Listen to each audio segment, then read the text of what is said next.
Hi, everybody. So today we're going to talk about Chapter 5, Molecules of Life. And hopefully you'll get some information. Feel free to pause it and write stuff down. And then we will get back together and talk about the main points. So molecules, the four major macromolecules that we need to deal with are carbohydrates, proteins, lipids, and nucleic acids.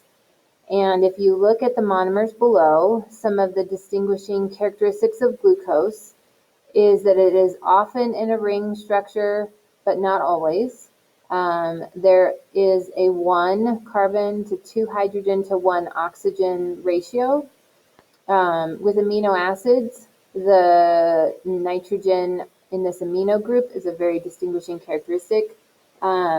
Amino acids are all the same except for this side chain, which is called the R group. Fatty acids are a carbon-hydrogen chain, and so the ratio is 1 carbon to 2 hydrogen to very few oxygen. And then glycerin is often combined with fatty acids to make triglycerides. So there's just a few functional groups that I want you to know.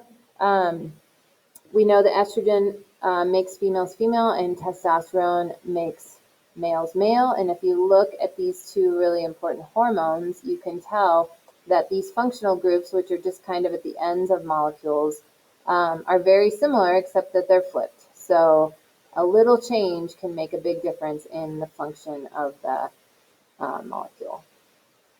So carbohydrates is the first one we're going to talk about. A monosaccharide, mono means one sugar, oligo means few, a couple, and polysaccharides means many sugars. So if you look at these two pictures, you might ask yourself, well, which one is starch and which one is cellulose? With biology and with everything we talk about, we always want to think about how the structure dictates its function. So cellulose, we know, is part of the cell wall in plants, and it gives it structure and support. And starch is a form of energy that they have. So if you look at this one on the left, it looks like bricks. It looks like a wall. There are lots of bonds holding it together. It's very strong, and so that would be cellulose. Versus this one on the right is starch. Starch is a plant's energy storage, and so all it has to do is break one of these bonds, and you have a glucose that can go through cellular respiration, and it's super quick. And cellulose, again, is found in the cell walls, and then starch is found mostly in the roots of plants, and that's where they get their energy. Other polysaccharides that you need to know, poly, remember, means many, so polysaccharide and carbohydrate is the same thing. So cellulose we just talked about, that's in the plant cell wall. Starch is plant energy storage. In an animal, we don't have cell walls, we have an endoskeleton, so we don't need cellulose. We do have glycogen, and over here on the right is a picture of glycogen. And if you think back to the last picture, this is starch, and our form of starch is what's called glycogen. So this is how we store glucose. And we have a lot of glycogen in our muscles because they're always using ATP. But we also have a lot in our liver because that is one way that we control glucose levels in our blood. So when we have really low blood sugar, the liver is going to break down glycogen and release glucose into the bloodstream. And then when we have a really high blood sugar, then insulin is going to cause glucose to go into the cells, and it's going to form glycogen. Chitin is another polysaccharide or carbohydrate, and it's found in the exoskeletons, outer skeletons of insects. Kind of when you squish a bug, you hear it. And they have exoskeletons because they don't have internal skeletons. And it's also found in the cell walls of fungi. So the chemical formula for glucose is C6H12O6. So the ratio that you need to remember is that it's 1 carbon to 2 hydrogens to 1 oxygen. And that's different from lipids because lipids have one carbon to two hydrogen to few oxygens. Students often get these two mixed up, and what you really want to focus on is how many oxygens there are, and if there's quite a bit, then you have a carbohydrate. Two functions of carbohydrates would be structure with the cellulose, and then long-term and short-term energy with starch and glucose and glycogen. So lipids is another macromolecule, and we think of mostly the fatty acids with the long carbon-hydrogen tail. So those are the fats. Triglyceride is the one that gives you the most of the fats in animals. That's why I have a picture of a penguin, because they need lots and lots of blubber and fat to keep them warm. Phospholipids is a really important lipid that makes up all membranes in your cells. So cell membrane, ER membrane, any organelle that has a cell membrane that's made of phospholipids. So if you remember, the head is polar, meaning it's hydrophilic, and the tail is hydrophobic. And they orient themselves so that you have a lot of heads next to each other, and then the tails, and the tails go like this. So the tails don't like water, and they're sticking together, and then the heads are going to be towards the inside and outside of the cell, where there's lots of water. There's also waxes, like earwax, gross, and waxes on plants to keep them from losing water. Sterols are another thing, like cholesterol and different hormones, and those are also fatty acids, and they have this distinguishing characteristic of 4 rings. They do not have a fatty acid chain.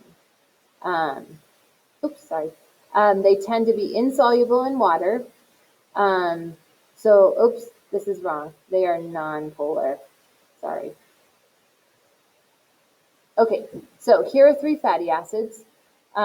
Saturated fats have single bonds, and unsaturated fats have double bonds. So this is a saturated fat because it has only single bonds between the carbons. And if you notice, this one is an unsaturated fat. So if you think of your home in your kitchen, right, and you have oil, like olive oil, and you have butter. So butter would be a saturated fat. And what happens is when it gets cold, all of these saturated fats can fit really tight together. And so there's not a lot of movement, and that's why it's a solid at room temperature. Whereas something like olive oil, those are unsaturated fats, and they're all kinked, and they don't really, there's a lot of movement between them. And so when it gets cold, they're liquid. Now, when it gets warm, butter melts, of course, and that's because these molecules, right, or when molecules are warm, they're moving. And if you think of lipids versus carbohydrates, lipids have way more energy than carbohydrates because you get the energy from these carbon-hydrogen bonds. And in fatty acids, you've got a ton. In glucose, you have some, but you don't have nearly what you have in fatty acids. However, glucose gets broken down super simple and quick, and it takes a lot longer to break down these fatty acids. So fats and lipids are long-term energy storage. So the ratio, like we said before, of carbon, hydrogen, and oxygen is 1 carbon to 2 hydrogen to few oxygen. All of the energy held in a lipid is in those carbon-hydrogen bonds in the tail. And the 2 main functions of lipids would be long-term energy storage and membrane structure. There's other functions, but I'd say those are the 2 easiest and most important. Okay, so moving on to the next macromolecule. So amino acids are made, they make up proteins. And we're going to spend quite a bit of time on protein structure, and we'll come back to it throughout the year. So amino acids, there are 20 in your body that are essential that you need, and they all have a similar structure. So you should probably write this structure down so that you remember it. They all have an amino group, amine, and that's the nitrogen. They all have this central carbon, and then they all have a carboxyl group. And what makes them different is this R group. And that R group can be anything from a hydrogen to a long tail to, I don't know, there's 20 different ones that if you take biochemistry, you can learn. So the characteristics of an amino acid would be this amino group and this carboxyl group. And the elements that they possess that other things don't is sulfur for sure. They can form sulfur bonds between amino acids, and then they also have nitrogen. Carbohydrates don't have nitrogen, lipids don't have nitrogen, but amino acids and proteins do. So to make a protein, between the amino acids, you're going to make what's called a peptide bond. And it is a covalent bond, so their amino acids are being shared, the electrons are being shared between the two atoms of the two amino acids. And you're going to link the amino group of one to the carboxyl group of another. So if you look at our little models, right, here is the amino group, remember with the nitrogen, and here is the carboxyl group. And I always remember that when these kind of look like dogs, right, here is your head and here is your tail. Actually, let's do this way. So here's your head, right, and here's your tail.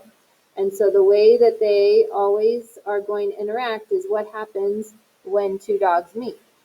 They sniff each other's butts, right? And so here's your head. Let me switch it around so it looks more like a dog. Bear with me.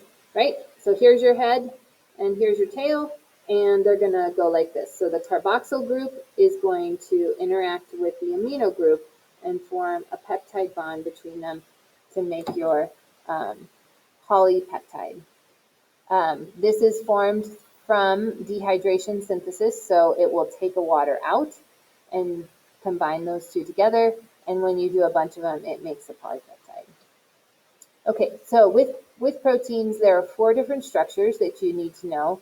The primary structure is going to just be what amino acids there are and in what order, so the unique sequence of them. And that comes from messenger RNA and DNA, which we'll talk about later. The secondary structure starts your 3D structure. And what happens here is you can either have a helical structure or you can have a pleated sheet, kind of like a fan, if you think of those fold-up fans. And what happens is between the amino groups, you get, between these R groups of the amino acids, you get different charges. And so you end up with hydrogen bonds that hold it into this secondary structure. So one might have a positive charge, and the other one may have a negative, and then you get a hydrogen bond between them.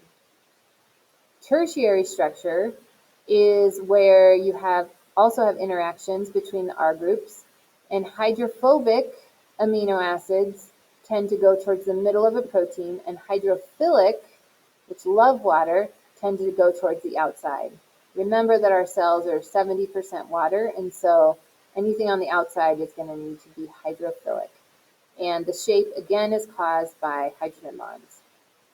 Quaternary structure is when multiple polypeptides, that's what these different colors are, come together to form a big functional protein. And again, hydrogen bonds hold them together.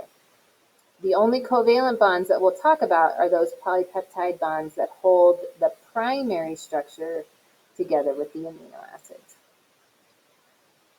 Oh, and an example of quaternary structure would be something like hemoglobin. Hemoglobin has 4 different polypeptides that come together, and then in the middle you hold your, you have iron and you hold your oxygen. So the last macromolecule we're going to talk about is nucleic acids. And examples of these would be DNA and RNA and something called ATP, adenosine triphosphate, which is the energy in your cells. And all nucleic acids have a monomer of a nucleotide, and they have 3 different parts. So you have your phosphate group, always. You have a 5-carbon sugar. So for DNA, this is called deoxyribose. For RNA, it's ribose. And then you have a nitrogen base. And if you're thinking about DNA, the nitrogen bases are A, T, C, and G. And for RNA, remember it's A, U, uracil replaces thymine, C and G. So here's an example of a nucleotide. This would be ATP. So adenosine is your base. Triphosphate, tri means 3, and so you have 1, 2, 3 phosphates.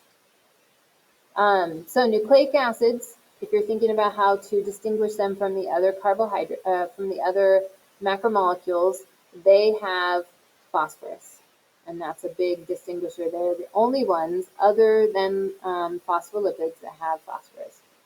And an element that them, nucleic acids and proteins share, would be nitrogen and phosphorus. And that's it.